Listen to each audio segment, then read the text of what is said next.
আচলতে আমি সেইদিনা আপোনাক কস্তুৰীৰ দেউতাক বুলি গম পালে সেইদিনাখন তেনেকুৱা ব্যৱহাৰ নকৰিলোহেঁতেন। তোমালোক কিয় আহিছে? প্ৰথমতে আমাৰ পৰিচয়টো দি লওঁ।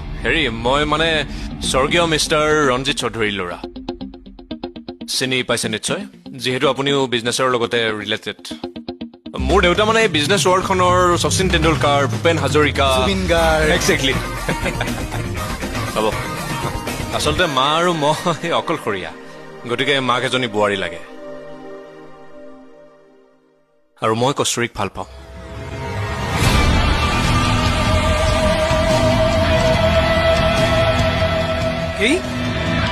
আপুনি ঠিকেই সুধিছে যে এনেকুৱা এজন ল'ৰাৰ ইনকাম কি হ'ব পাৰে। আপুনি চিন্তা কৰিব নালাগে, মোৰ দেউতাই আচলতে 3টা জেনেৰেশ্যনে খাব পৰাকৈ আৰ্জিত হৈ গৈছে। আৰু বাকী থাকিল কি স্বভাৱ চৰিত্ৰ, সেইখিনি মই নকওঁ, আপুনি নিজে অনুসন্ধান কৰি ল'ব।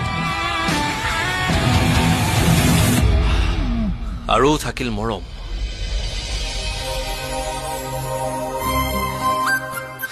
মায়ে তাইক নিজৰ ছোৱালীৰ নিচিনাকৈ ৰাখিব আৰু মই ৰাণী। আপুনি চিন্তা নকৰিব, মই মোৰ মনত কেতিয়াও তাইৰ বাহিৰে বেলেগ ছোৱালীৰ কথা আহিবলৈ নিদিওঁ।